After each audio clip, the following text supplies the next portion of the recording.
1월 1일 올라오면서 또 가속 딱지 걸었네. 어?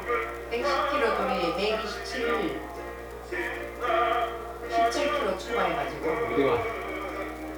시골 갔다 올 때 주석에 10월 1일 밤에 11시 9분 13시 9분에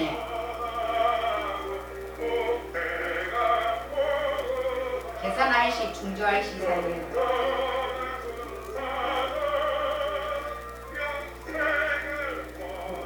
사람이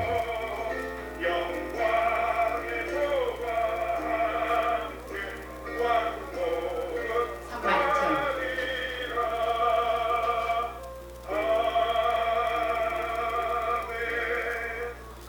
사전 납부 기한 경과시에는 4만원. 사전 납부는 20% 감면해서 32,000원. 이게 빨리 달릴 필요도 없는데 좀 일찍 나와서 천천히 오면 되는데 딱지라고. 에휴.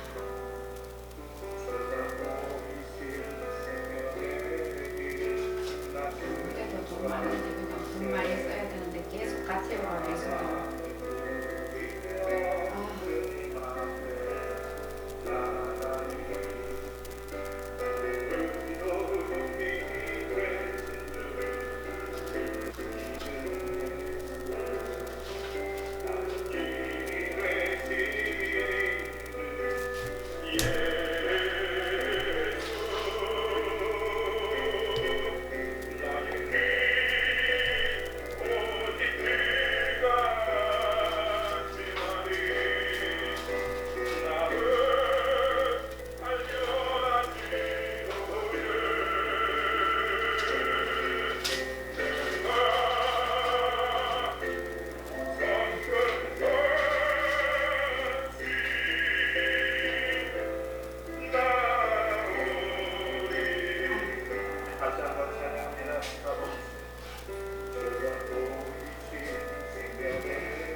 예, 하나님 말씀 에레미야 1장 4절부터 10절 말씀 교독하겠습니다. 구약 성경 제 성경으로는 1049쪽입니다. 예레미야 1장 4절부터 10절까지 제가 한 절, 여러분들이 한 절 교독하겠습니다. 예레미야 1장 4절부터 10절 교독합니다. 여호와의 말씀이 내게 임하니라. 이르시되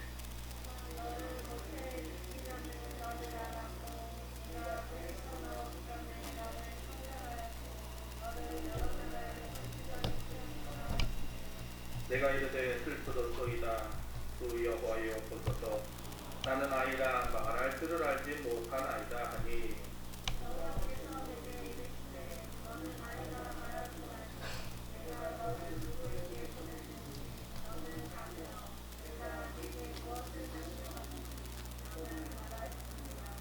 너는 그들 때문에 두려워하지 말라. 내가 너와 함께하여 너를 구원하리라. 나 여호와의 말이니라 하시고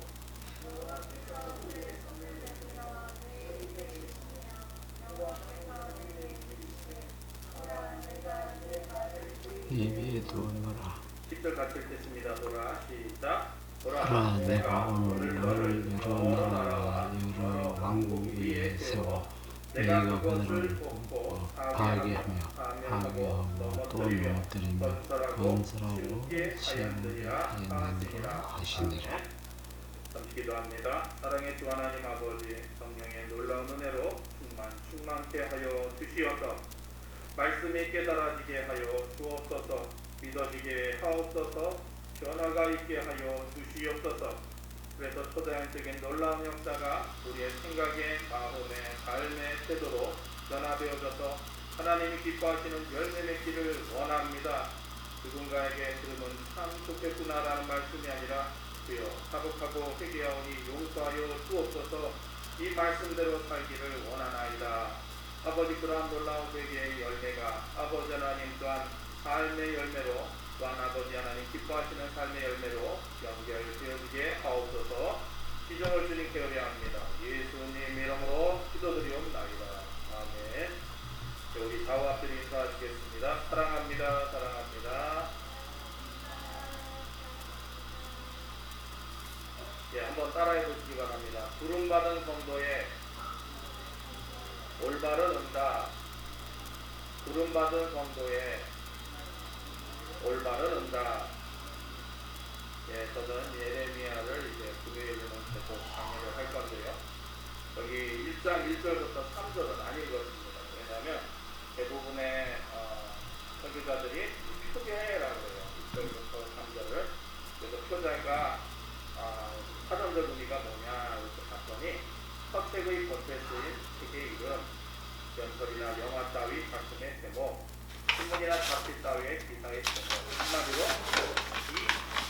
다 두루마리입니다. 다 두루마리예요. 그런데 이 두루마리의 내용인 것은 바로 제목이 그렇고 누가 썼고 어떻게 어떻다라는 내용이 1절부터 3절입니다. 예레미야는 남유다의 이 멸망시기가 급박하게 다가오는 아모라이 시대에서 남유다, 북이스라엘 남유다로 이제 갈라지게 되잖아요. 예, 이 유다의 범죄에 대한 피할 수 없는 하나님의 심판을 선포하며 회개를 촉구합니다. 그리고 동시에 새로운 구원의 소망을 선포하는 에레미야 선지자의 눈물에 찬 선지 사역을 기록한 것이 바로 에레미야 서입니다. 이런 에레미야서의 서론에 해당하는 부분이 오늘 말씀 1절부터 4절, 또 4절부터 10절인데요. 예, 그렇게 에레미야가 이 예레미야서의 제목, 이름, 그리고 예레미야가 선지자로 소명받는 장면을 1절부터 10절까지 쓰내려가고 있습니다. 그중 이 본문은 전체의 제목에 해당하는 부분이 바로 1절부터 4절인데요. 이 저자인 예레미야 선지자의 개인적인 출생과 배경이 1절에 나와 있습니다. 우리 한번 읽어보겠습니다. 읽진 않았지만 베냐민 땅, 시작. 베냐민 땅 아나노스의 제사장들 중 hilki야의 아들 예레미야의 말이니라. 복잡한 게 많더라고요. 베냐민이 뭐냐, 아나돗이 뭐냐, hilki야의 아들이 뭐냐, 다 모르셔도 돼요. 한마디로 예레미야는 누구라고요? 제사장 가문 출신이에요. 감사합니다. 딱 맞추셨어요. 정확하게 출신이 뭐냐? 제사장 가문의 출신이라는 거예요. 그러면서 메시지의 신적 기원, 이것이 내 개인의 감동이 아니라 하나님이 주신 은혜다. 그리고 그가 활동한 당시 시대적 배경 그리고 그 사역 기간이 2절, 3절 등을 통해서 나타납니다. 여기서 우리는 에레미야가 선지자가 이 제사장 가문인 출신이라는 것과 그의 소명이 시기가 이가 하나님께 부름받았던 시대가 2절 보면 아몬의 아들 유다왕 요시야가 다스린 지 몇 년에요? 13년에 여호와의 말씀이 누구에게 임하였고요? 예레미야에게 임하였고 요시야 왕은 기원전 640년 지금으로부터 한 3000년 전이라고 애누리를 치면요 640년에서 609년에 요시야 왕의 제위했어요. 이 남유다 역사상 가장 경건하고 개혁적인 왕이에요. 그가 그 제위제라는 것인데 그리고 그의 활동 기간이 요시야 왕을 제외하고는 그 유래를 찾아보기 힘들 정도의 악한 왕들의 통치 기간인 남유다 말기 그로부터 한 20년에서 20년이 지날 때까지 통치 기간이 그때도 예레미야가 활동하는 것을 볼 수 있습니다. 물론 예레미야의 선지자 활동은 남유다 바벨론에 멸망된 뒤로부터 수년간 계속됩니다. 그래서 그 얘기가 40장부터 44장까지 나와요. 한마디로 이러한 상황 속에서도 예레미야의 선지 사역이 조금도 흔들림이 없이 수행되었다는 것은 예레미야 선지자의 투철한 소명의식을 부름받은 것에 대한 확실한 것에 대한 의식을 보여준과 동시에 하나님의 말씀은 어떠한 극한 상황 속에서도 전파하는 생명력을 지니고 있다는 것이죠. 어떤 분들은 그래요. 아이고 또 이번에 그 주식 상장을 했는데 3일 동안 8조를 벌었대요. 놀래지도 않죠. 남들이 그냥 1조, 2조 하니까 8조가 어떤 돈인지 전 잘 모르겠어요. 그런데 3일 만에 8조를 걷어들이고 이게 뭡니까? 한마디로 이런 상황에서도 힘들 때도 이렇게 일을 만들어내고 우리 교회도 한 집사님 젊은 집사님 이리 뛰고 저리 뛰고 힘들었는데 이 코로나를 통해서 발판이 되어지는 거예요. 뭔가 좀 힘을 얻게 되고 뭔가 좀 잘 되어지고 연결이 되어지고 그런 것처럼 이 예레미야가 사역을 했을 때도 굉장히 극한 상황 속에서도 생명력을 가지고 복음을 증거할 수 있었다는 거예요. 말씀을 증거할 수 있었다는 거예요. 선지 사역을. 자, 에레미야는 기원전 627년부터 남유다 왕국이 바벨론에 완전히 패망한 BC 586년까지 약 40년간 와 대단하죠? 우리 성서 침례교에서 20년 하신 분, 30년 하신 분 이렇게 공로패를 드리는데 약 40년간의 국가적으로 가장 어려웠던 시기에 활동하였던 선지자가 바로 누구냐면 예레미야. 예레미야는 흔히 무슨 선지자라고 우리가 알고 있죠? 눈물의 선지자라고 불리울 정도로 선민 이스라엘의 고통을 슬퍼하고 그들을 사랑했던 애국적인 선지자였습니다. 그러면 이렇게 본문이 이렇듯 위대한 선지자였던 그가 하나님의 부르심을 받았을 때 어떠한 태도를 취하였는지 오늘 말씀을 통해서 상고해보고자 합니다. 이에 이 시간에 부름받은 자로서 보여줬던 그의 태도를 보다 세밀하게 살펴보아 하나님의 부르심을 받은 자인 성도로서 우리가 어떻게 응답하여야 할지를 한번 돌이켜보도록 하겠습니다. 5절 6절 한번 읽어보겠습니다. 5절 6절. 왜냐하면 4절은 여호와의 말씀이 예레미야에게 이르시니라 하기 때문에 5절 6절 뭐라고 임하시는지 내가 너를 6절까지 읽어보자. 시작. 내가 너를 모태에 짓기 전에 너를 알았고 내가 배에서 나오기 전에 너를 성별하였고 너를 여러 나라의 선지자로 세웠노라 하시기로 내가 이르되 슬프도소이다 주 여호와여 보소서 나는 아이라 말할 줄을 알지 못하나이다 하니. 할렐루야. 하나님께서 예레미야를 선지자로 부르시면서 5절에 우리가 읽은 바대로 그가 태어나기도 전에 거룩이 어머니의 뱃속에서 인간으로서의 모습을 갖추기도 전에 선택했다고 말씀하세요. 얼마나 놀라운 일입니까? 태어나기도 전부터.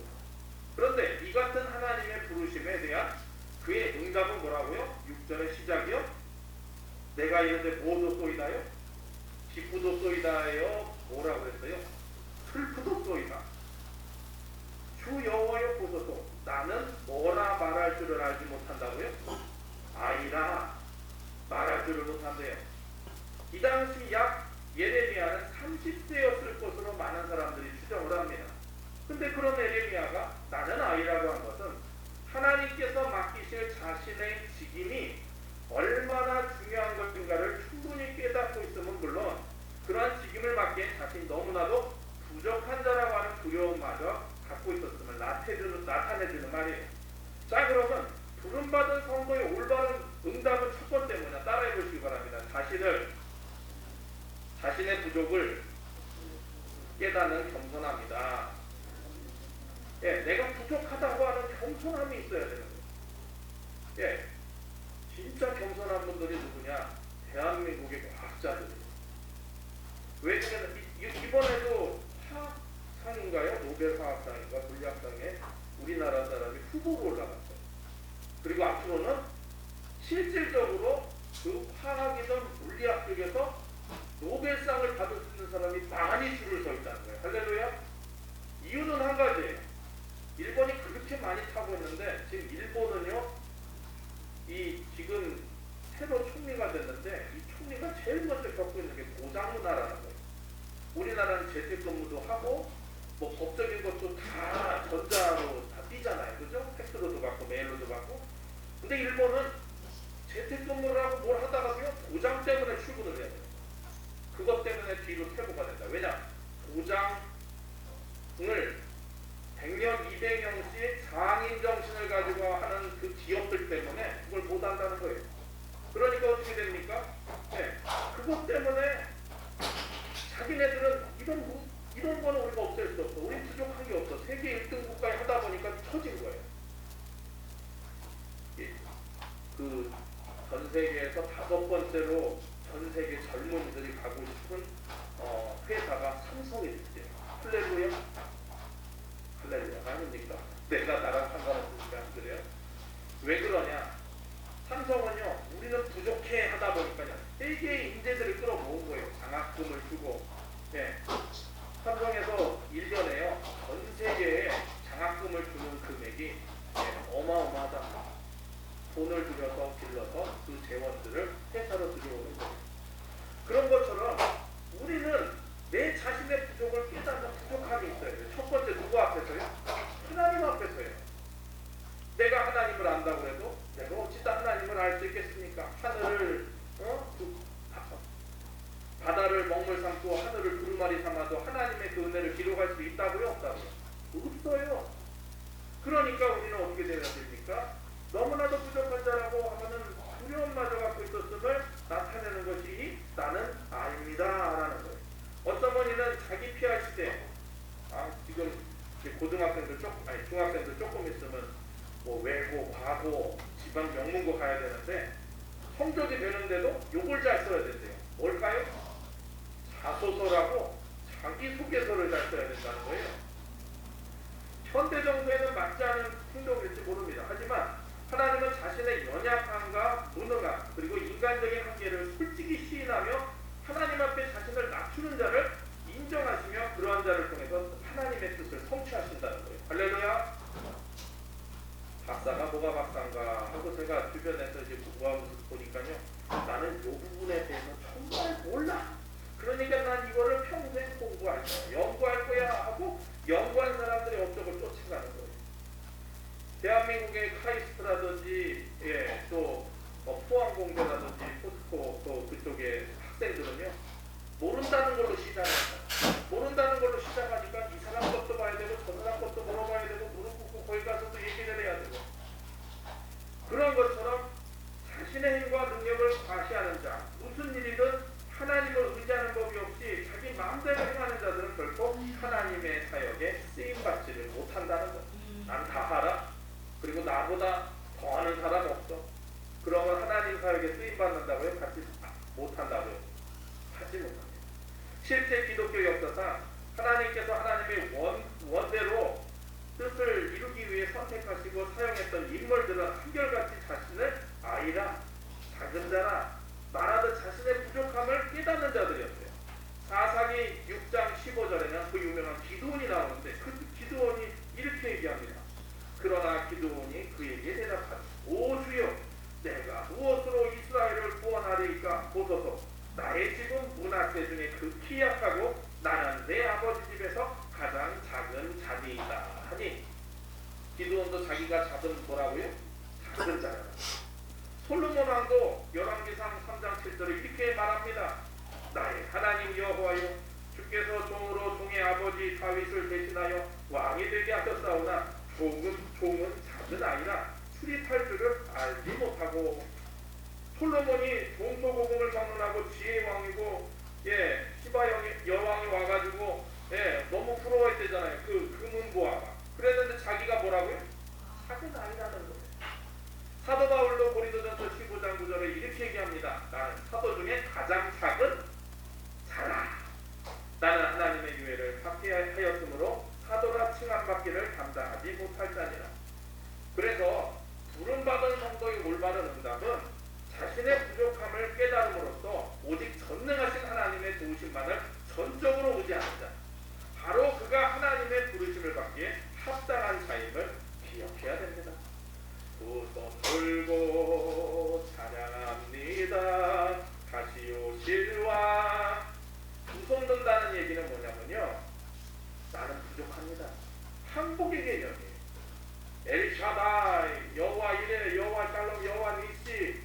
두 손 드는 이유는요, 나는 부족합니다. 그러니 내가 너를 키우겠다. 첫 번째는 그렇고요. 두 번째는 그럼 부름받은 성도의 올바른 응답은 뭐냐? 우리 7절 한번 읽어보겠습니다. 7절. 여호와께서 시작. 여호와께서 내게 이르시되 너는 아이라 말하지 말고 내가 너를 누구에게 보내든지 너는 가며 내가 내게 무엇을 명령하든지 너는 말할지니라. 아멘. 두 번째는 따라해 보시기 바랍니다. 절대적인 존경이다. 절대적인 존경이다. 나는 아이라는 예레미야의 응답 속에는 자신의 무능을 이유로 풍령을 실현하려고 하는 뜻이 담겨 있어요. 저는 아이인데요, 저 감당 못하겠어요. 우리 어머니도 그러잖아요. 결혼하고 나서 시집을 딱 왔는데 첫 밥상을 차릴 때 깜깜하다는 거예요. 요즘 젊은 사람들 대학 다니고 직장 다니다가 소개받아가지고 가니까 이게 누르는 건지 키는 건지 답이 되는 건지 쪼려지는 건지 모른단 말이에요. 그러니까 뭡니까? 이거 모르겠어요 하니까 3분 시리즈부터 시작해가지고 패스트푸드 음식으로 가다 보니까 어렵다라는 거예요.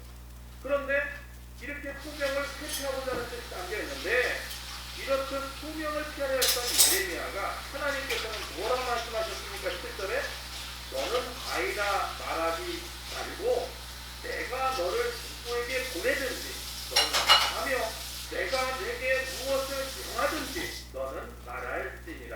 할렐루야. 우리도 그래야 될 줄 믿습니다. 홀로 온 우주와 만물을 창조하시고 오늘도 주님의 뜻대로 온 우주 만물을 다스리는 하나님의 명령이 주어질 때 우리가 할 일은 다만 전적으로 절대적으로 순종하며 따르는 거예요. 영과 진리로 예배하라. 그럼 어떻게 해야 돼요? 예배하는 거예요. 기도하라 하면 어떻게 해야 됩니까? 기도해야 되는 겁니다. 말씀을 상고하라. 그러면 말씀을 베레아 사람들처럼 하나님의 말씀을 읽고 그것을 생각하고 내 삶 속에 녹여내서 반추해서 경건의 시간, 경건의 삶을 통하여 열매를 맺는 겁니다. 하나님의 부르심 앞에는 나의 능력이 있고 없고 경험이 있고 없고가 하나도 문제가 된다고요? 안 된다. 문제가 되지 않습니다. 이렇듯 우리가 하나님의 부르심에 기꺼이 순종해야만 할 중요한 이유는 하나님께서 우리를 사랑하시고 선택하셔서 구원하셨으며 우리의 아버지가 되어 주셨기 때문이라는 거예요. 여러분, 하나님 다음에 뭐라고 부르세요? 아버지예요. 하나님 아저씨라고 하는 분들이 못 봤어요. 하나님 아버지, 어떤 아이 거듭났는데 그거가 뭔가 제가 그 전에 부목사님이 계시는데 그 아이가 있어요. 지금은 이제 사법고시 패스하는 큰 딸이고 지금 이제 신앙을 하고 있는 둘째 아들이 있는데 지금 가정을 다 꾸렸는데 어느 날 제가 교회 바깥에 문이 이렇게 여는 건데 들어보니까 하나님 우리 누군가 동생이 아니 아빠 동생이 말을 안 들어요. 목사님이 안 듣는가 보다. 바깥에서 그렇게 하는 게 있으니까요. 근데 어떡해요? 말을 안 들어요. 도와주세요. 옆에 계시는데 도와주세요 하고 뭔 팔찌 있는 것처럼 얘기를 해요. 그래서 그걸 이렇게 열어봤더니 동생이 그때 어릴 때예요. 그리고 자기도 이제 초등학교 1학년 때가 2학년 때인데 말 안 들으니까 끌어안고 토닥거리면서 아빠 도와주세요. 하나님 아빠 도와주세요. 그러면서 진짜로 친아빠한테 얘기하듯이 하더라는 거예요. 하나님은 우리의 아버지신 줄을 믿습니다. 여러분 그렇게 되는 거예요. 하나님 아저씨가 아니라 먼 발치에 있는 것이 아니라 예수 그리스도의 생명이 되신 예수 그리스도께서 우리 안에 계셔서 하나님의 아버지가 되시고 할렐루야.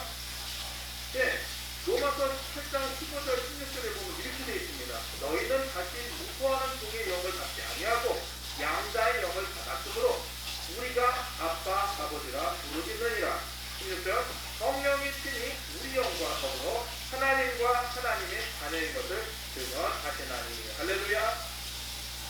우리가 나는 하나님의 자녀야 딸이야 아들이야 이렇게 말하지 않더라도요 다시 무수하는 종의 영을 받지 않냐고 양자의 영을 받았으므로 우리가 아빠 아버지라고 부르짖으면 성령이 친히 우리 영과 더불어 우리가 하나님의 자녀인 것을 증언해 주신다는 거예요. 네, 말로 행동으로 그것이 증거가 되어진다는 거예요. 계속 얘기 드리지만 그리스도인, 크리스천 이거는 믿는 사람들이 얘기한 게 아니라요. 안 믿는 사람들이 아이고 저 사람들 예수가 십자가에 못 박혀 죽었는데 장사한 지 3일 만에 부활했다고 거짓말하는데 보면은 저 사람들도 예수랑 똑같은 짓을 해.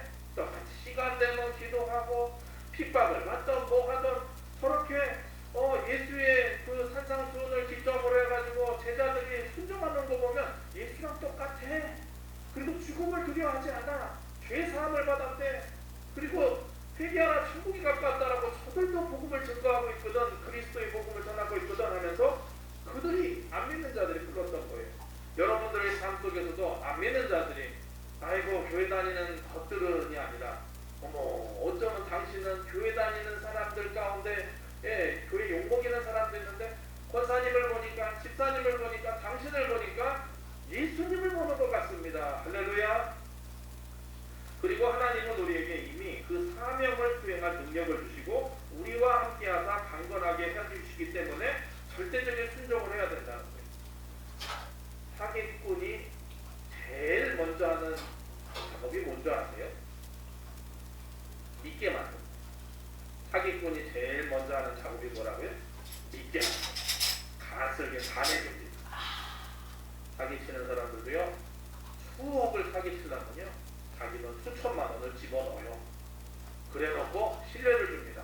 저 사람은 수천만 원을 나에게 거래를 하면서 신용이 있는 사람이야.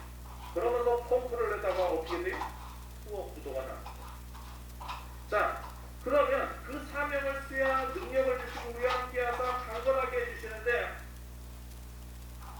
에스겔 3장 8절 그거를 보게 되면 이렇게 얘기합니다. 보라, 내가 그들의 얼굴을 마주보도록 내 얼굴을 붓게 하였고 그들의 이마를 마주보도록 내 이마를 붓게 하였으니 내 이마를 화석보다 굳은 금강석같이 하였으니 그들이 비록 반역하는 복속이라도 두려워하지 말며 그들의 얼굴을 무서워하지 말라 하시니라. 한마디로 무엇입니까? 나는 온전하고 능력이 있는 하나님이시라. 그러니까 믿는 하나님의 자녀들은 하나님께서 사랑하시는 아들이요 딸이요 능력을 힘입은 자로서 아버지를 존경하고 사랑하는 마음을 가지고 자원하여 순종할 수 있어야 됩니다. 어쩔 수 없어가지고 순종하는 것이 아니라 주여 그렇습니다. 맞습니다. 지금 힘들고 어렵지요. 저에게도 가진 게 없지요. 부족하지요. 환경이 열악하지요. 그러나 하나님 말씀하시면 내가 나아가리이다. 할렐루야. 예.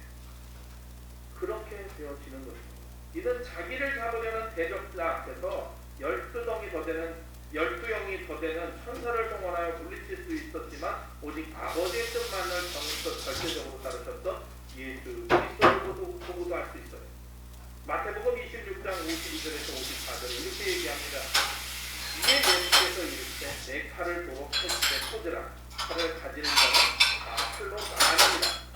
너는 내가 내 아버지께 구하여 지금 12분단 더 되는 천사를 보내게 할 줄 없는 줄 아느냐?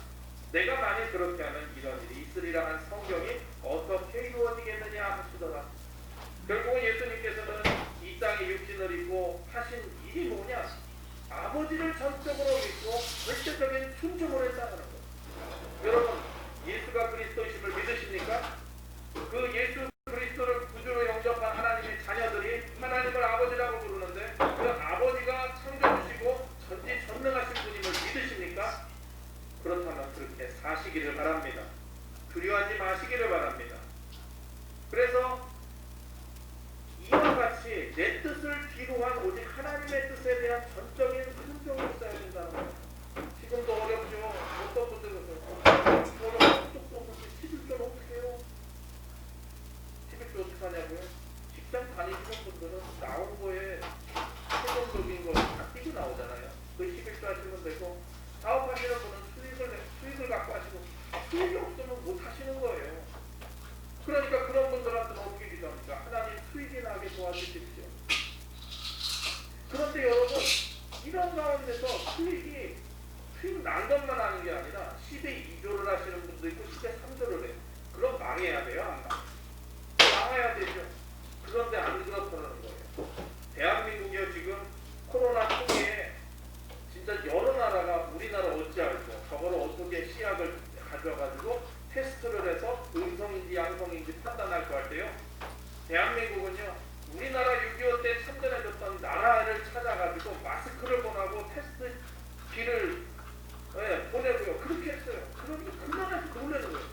아니 그 6.25 도와준 지가 언젠데 몇십 년인데 그거를 감사하다고 하냐고. 그러니까 그 나라 그 지원을 받았던 나라들이요, 대한민국 사람들이 나와야 되는데 다 폐쇄됐잖아요. 그러니까 한국 사람들만 여기 대한민국으로 보낼 수 있는 전용기를 만들어서 보내더라는 거예요. 할렐루야. 무엇입니까? 하나님에 대한 절적인 그 사랑을 베푸는 사랑의 베품을 통해서도 그렇게 나타난다는 거예요. 자, 그러면은 우리 이 세 번째는 무엇인지 한번 따라해 보시기 바랍니다. 하나님께 대한 절대적인 신뢰. 어떤 신뢰요? 절대적인 신뢰예요. 절대적인 신뢰. 순종뿐만 아니라 신뢰가 돼야 돼요. 순종은 순종과 복종의 차이 아시죠? 복종은 이해가 되든 안 되든 따라가는 거예요. 순종은 이해되는 거는 따르고 안 되는 건 안 따라가요. 어떻게 분간을 하자면 그렇게 돼요. 상명하복이라는 것을 구도 잡어요. 복종이라는 것은 위에 상사가 얘기를 하면 무조건 해야 돼요. 그게 군대용으로 까라면 까는 거다 그러잖아요. 그런 것처럼 그런데 절대적인 신뢰, 하나님에 대한 절대적인 신뢰는 뭐냐면 이 순종이 되어지려면 하나님에 대한 신뢰의 그 재료들이 있어야 된다는 거예요. 추억들이 있어야 되는 거예요. 근거가 있어야 되는 거예요. 에레미야가 하나님의 부름을 받고 선지자로 확정하기 시작할 때 남유다의 부부는 이미 기울어 돌이킬 수 없는 상황까지 이르렀어요. 비록 요시야 왕이 종교개혁을 실시하여 다시 한번 신전, 하나님의 나라를 재건할 꿈을 꾸었지만 하나님께서는 여러 예언자들에게 남유다 왕국이 멸망이 멀지 않았음을 계속해서 계시했던 겁니다. 그래서 진리를 선포할 때 오히려 핍박을 받고 또 기울어져가는 조국을 바라보며 예언 활동을 해야 하는 심적 고통이 큰 것이어서 예레미야는 하나님의 소명에 선뜻 응하지 못하고 나는 아이라고 말하며 소명을 회피하고자 했을 거라는 겁니다. 여러분, 꼭 우리에게도 이런 모습이 나타나지 않습니까? 분명히 하나님의 부르심을 듣고도 가야 할 앞길이 너무나 험난해 보인다는 이유로 응답을 주저하거나 거부하고 있지는 않는지 한번 돌아보시기를 바랍니다. 그러나 우리는 이러한 갈등과 고민을 하나님께 대한 절대적인 신뢰를 통해 극복할 수 있습니다. 하나님께서는 하나님의 종들에게 사명을 맡기시되 그 사명을 감당할 수 있는 용기와 능력을 부어 주신다는 거예요. 사도행전 1장 4절부터 5절 말씀에 사도와 함께 모이사 그들에게 분부하여 이르시되 예루살렘을 떠나지 말고 내가 들은 바 아버지께서 약속하신 것을 기다리라. 요한은 물로 침례를 베풀었으나 너희는 몇 날이 못되어 성령으로 침례를 받으리라 하였습니다. 아멘. 그러므로 하나님의 부르심을 받을 때 그리고 나의 작은 능력으로는 그 일을 온전히 감당할 수 없음을 절실히 깨달게 될 때 우리의 할 일은 절망하고 사명을 거부하는 것이 아니라 하나님께 대한 절대적인 신뢰를 가지고 모든 어려움을 극복해 나아가야 된다는 것입니다. 실로 하나님을 신뢰하는 자만이 맡겨진 사명을 완수할 수 있습니다. 여호수아 1장 6절에서 9절 우리가 잘 아는 말씀 아닙니까? 강하고 담대하라. 너는 내가 그들의 조상에게 맹세하여 그들에게 주리라 한 땅을 이 백성에게 차지하게 하리라. 오직 강하고 극히 담대하여 나이도 모세가 내게 명령한 그 율법을 다 지켜 행하고 우로나 좌로나 치우치지 말라. 그리하면 어디로 가든지 형통하리니 이 율법책을 내 입에서 떠나지 말게 하며 주야로 그것을 묵상하여 그 안에 기록된 대로 다 지켜 행하라. 그리하면 내 길이 평탄하게 될 것이며 내가 형통하리라. 내가 내게 명령한 것이 아니냐. 강하고 담대하라. 두려워하지 말며 놀라지 말라. 내가 어디로 가든지 내 하나님 여호와가 너와 함께 하느니라 하시니라. 아멘. 이 말씀이 이 시대뿐만 아니라 내 인생이 어렵고 힘든 가운데서도 여호수아에게 주셨던 그 말씀, 모세의 지도자를 잃어버리고 자기가 해야 되는 그 상황에서 하나님의 말씀이 어려움을 극복할 수 있는, 하나님을 신뢰할 수 있는 그 근거를 주셨던 것처럼 저와 여러분들에게도 그런 은혜가 주시기를 바랍니다. 여러분, 자신을 선지자로 부르시는 하나님 앞에서 자신의 나약함을 깨닫고 자신은 한낱 아이에 불과하다고 예레미야의 고백은 과히 틀리지 않은 말일지도 모릅니다.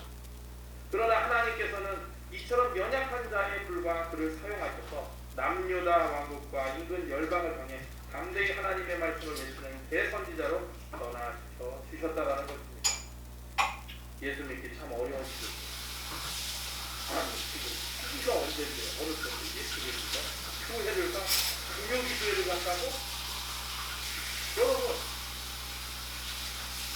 그러면 그들에게 우리가 내가 연약하기 때문에 그리고 나는 절대적인 순종의 근거가 하나님에 대한 신뢰가 이 말씀을 통해서 있고 인간이 가장 우선시해야 될 게 하나님을 예비함이고 또 말씀을 통해서 하나님의 뜻을 깨달아야 되며 그대로 살아야 되는 것임을 그들에게 선포하고 우리의 삶 속에서 지금은 교회들이 욕을 먹는 시기입니다. 진짜. 그런데 지금 이게 제 3차랍니다. 팬더믹이 내용이 지금 유럽에서 미국에서 만명 단위로 지금 하루에 확진자들이 나오고 있지 않습니까? 그럼에도 불구하고 한국의 교회들이 선방하고 있다는 거예요. 규칙을 지켜가면서 예배하고 어떻게 하면 도와줄까 어렵고 힘들까 기도는 언제? 그러고 있으니까 사람들의 시선이 또 달라지는 부분도 있다. 말씀 전하는 그럼 거죠. 잊지 마시기 지금 바랍니다. 45분 정도 됐어요. 고난이 이 위기가 위대한 기회가 되어서 하나님의 지금 나라가 더 확장되어지기를 간절히 소망합니다. 45분 돼서 이처럼 9시 시작하는 거죠. 하나님은 연약한 자, 겸손한 자를 부르시고 크신 능력으로 함께 하셔서 그들로 하여금 하나님의 뜻을 이루는 위대한 삶을 살게 하신다는 것. 빨리 끝내고 우리는 모두 하나님께 부르심을 받은 자들입니다. 목회자만 부르심을 받은 게 아니에요. 구원받은 모든 자들을 하나님은 너희는 가서 모든 족속으로 제자를 삼아 아버지와 아들과 성령의 이름으로 친들을 주고 내가 너에게 분부한 모든 것을 가르쳐 지키게 하라. 볼지어다 세상 끝날까지 내가 너희와 함께 하리라 말씀하신 거예요. 비록 겉으로 드러나는 각자의 소유는 다르지만 모두가 하나님의 거룩한 백성으로서 이 땅에서 하나님의 영광을 나타내며 세상을 구원하고자 하시는 하나님의 원대한 뜻을 실현하기 위해 각자 맡은 바를 충성스럽게 감당할 것을 간절히 축원합니다. 예화 하나를 마지막으로 듣겠습니다. 유명한 동사인 D.R. 무디예요. 1837년에서 1899년에 살았던 분이니까 굉장히 옛날 분이죠. 어느 날 런던의 한 극장에서 상류계급 사람들을 상대로 공연을 가진 적이 있었어요. 그 극장에는 품위 있는 신사와 귀인들이 빽빽이 앉아 있었고 로얄 중에는 왕가의 사람들도 제법 눈에 띄었습니다. 본인은 설교 시작 전에 성경 본문을 읽어 나가기 시작했는데 그것은 누가복음 2장 24장 27절이었는데 또 선지자 엘리사, 이해가 안 돼. 또 선지자 엘리사를 발음을 해야 되는데 이게 영어 발음은 엘리시우스거든요. 성경은 뒤에 소속 근데 이 좋아요. 엘리시우스가 발음이 제대로 하지 못하더라는 거예요.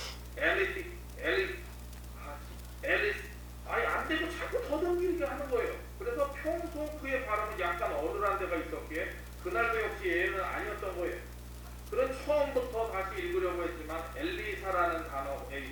마찬가지였어요. 그냥 넘어갈 수 없는 노릇이었어요. 그는 굽은 얼굴로 세 번째 시도를 한 것 같지만 그 단어가 아무래도 힘에 겨웠어요. 마침내 그는 성경을 덮고 하늘을 향해 말합니다. 하나님, 이 어눌한 혀로 하나님의 역사하심을 입어 이들에게, 왕부터 시작해가지고 대서신료들과 평민들까지 앉아있는 이들에게 그리스도의 십자가를 힘있게 전하게 도와주시옵소서. 그리고 나서 무디는 설교를 시작했는데, 그때 그곳에서 무디의 설교를 들었던 사람이 나중에 말하기를, 무디가 그처럼 열렬하게 자신의 영혼을 쏟아부어 설교하는 것은 일찍이 들어본 적이 없었다는 거예요. 성령의 권능이 무디의 어눌한 혀에 임했던 것입니다. 이처럼 말이 어눌했던 에레미야에게도 하나님의 능력이 임함으로 선지자로서의 사명을 등이 감당한 것을 기억하시기를 바랍니다. 곧 하나님의 일은 인간의 능력이 아니라 성령의 능력으로 감당할 수 있다는 거예요. 그런데 혹 우리는 아직도 사명을 맡기신 주님 앞에 능력이 부족하다는 핑계로 성령의 능력을 신뢰하지 못하는 자는 아닌지 한번 돌아보시기를 바랍니다. 오늘날 예수를 믿는 사람들한테 적용을 하겠습니다. 예수가 그리스도이신 주님이 맞으십니까? 그렇다면 여러분들의 삶에 능력이신 하나님 앞에 절대적인 연약함의 겸손함을 가지시기를 바랍니다. 난 예수 믿어. 나도 하나님 말씀하러 나는 직분을 갖고 있어. 그쯤이야 아니라는 거죠. 예수님은 하나님이십니다. 그리고 모든 하나님의 말씀에 순종하신 분입니다라는 거예요.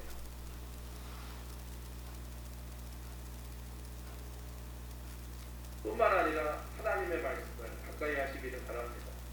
요즘에 교수들 중에 40대, 50대 교수들이 있어요. 옛날에 60, 70대에 대한 석자 교수였는데 30, 40대 교수들이 있는데 다릅니다. 뭐가 다른 줄 아세요?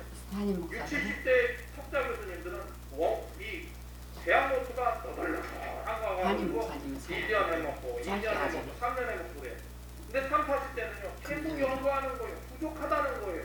내놓을 때마다 부족하기 짝이 없습니다. 그러나 내가 최선을 다해서 이것을 연구했습니다. 그러니까 대한민국에서도 그렇게 유명하다는 서울대 어디 하지만요 전 세계 100위 안에도 못 들어가고 노벨상에 대해서 노벨 평화상은 나왔지만은 그 외에 후보에도 못 올라가는데 지금은 나온다는 거예요. 다시 말씀드리고자 하는 건 뭐냐? 예수님을 알면 알수록 모르는 거예요. 남편 마음 아세요? 자녀 마음 아세요? 부모 마음 아세요? 성도 마음 아세요?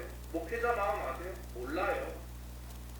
모르기 때문에 우리가 알기를 위해서 기도하는 것이고 긍휼한 마음을 갖는 것처럼 예수님을 안다고 하는 아름이 코끼리다리 만져놓고는 우리가 다 안다고. 것까지 이거를 불꽃 안에서 있어야 하나님께 대한 절대적인 신뢰와 순종을 통해서 우리를 부르신 하나님께 응답하며 각자의 삶 속에서 충성을 다하는 삶을 사는 저와 여러분들이 되시기를 바랍니다.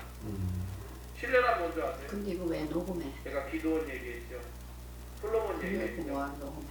다윗은 제가 얘기를 안 했는데 다윗 그리고 에레미야 하나님의 사람을 믿으라는 거예요. 그리고 부족한 것 같은데 내 백성을 믿어야 돼요.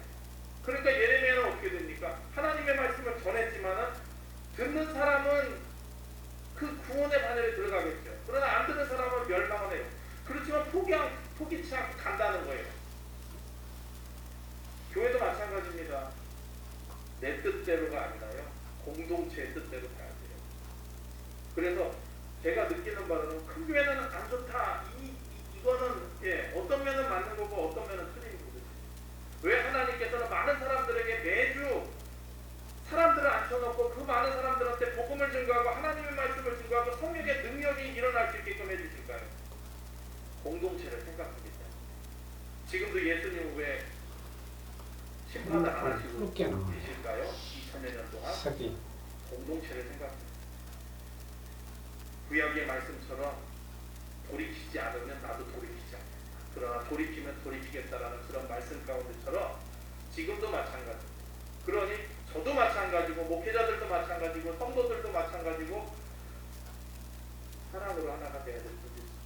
그래서 부르심을 받은 성도의 올바른 응답은 연약함을 아는 겸손함 그리고 절대적인 하나님에 대한 신뢰와 순종을 통해 나아갈 때 그런 놀라운 역사가 일어날 줄 믿습니다. 이 시간 기도하실 때 하나님 내 남편의 50분이야. 연약함, 내 아내의 연약함, 내 자녀의 연약함, 부모의 연약함 하나님 그 모든 거 하나님께 의뢰합니다. 도와주십시오. 그러나 그 연약한 가운데 절대적인 하나님을 신뢰하고 순종하오니 하나님 믿음을 허락해 주시고 가정에 교회에 믿음을 허락해 주시고 또 이 나라에 대해서 여러분 일주일 동안 위정자들을 위해서 얼마나 기도하십니까? 또 얼마나 눈물의 씨를 뿌리십니까?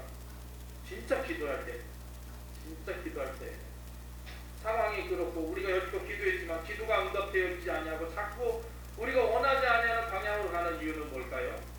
하나님께서 기도하라는 것, 회개하라는 것, 자복하라는 것, 그 이유가 있습니다. 너희들에게 문제가 있는 거지 이방인들에게 문제가 있는 것이 아니다. 너희들이 돌이키면 돌이킬 것이다.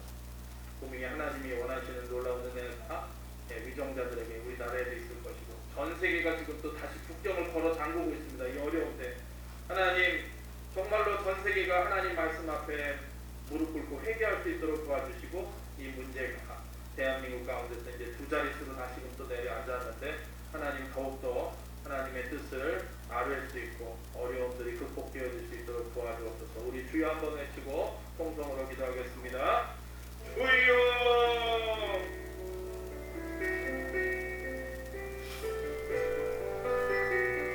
예수님께서는 아버지 하나님 나는 이 땅에 왔을 때 섬김을 받으려 함이 아니라 섬기려 왔다고 말씀하시고 아버지 내 뜻대로 마옵시고 아버지 원대로 되기를 원합니다 하고 아버지 새벽을 깨우시고 또한 아버지 내일 아침에는 뭐 해먹지? 땀을 아버지 하나님 힘을 아버지 하나님 허리를 동이며 찌찌개 해? 연약함을 바로하는 겸손함을 갖게 도와주시옵소서.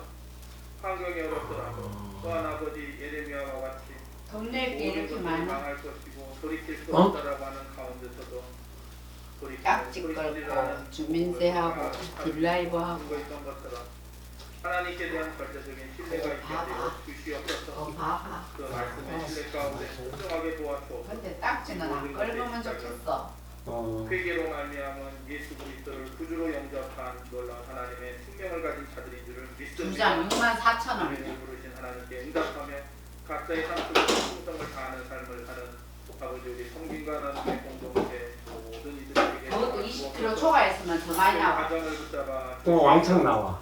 가정이 붕괴되어지고 있습니다. 경제적인 문제, 뭐 그렇게 달려? 경제적인 문제로 풀어되어지는 정신, 근데 안 달려오면 안 돼. 관계적인 아, 내가 지금 걸리는 거는 우리 교회 담임 목사님을 위시로 해서 졸았어. 졸았던지. 모든 집사님들 졸았어.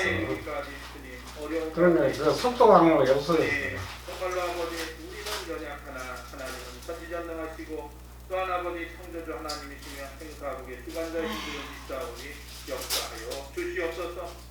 특별히 아버지 문재인 대통령, 추미애 법무장관, 또한 국무총리 정세균 국무총리, 또한 이인영 아버지 통일부 장관 등 많은 아버지 직임을 갖고 있음에도 불구하고 남용되어지고 있고 어려운 가운데 있습니다. 그들을 불쌍히 여겨 주시옵소서.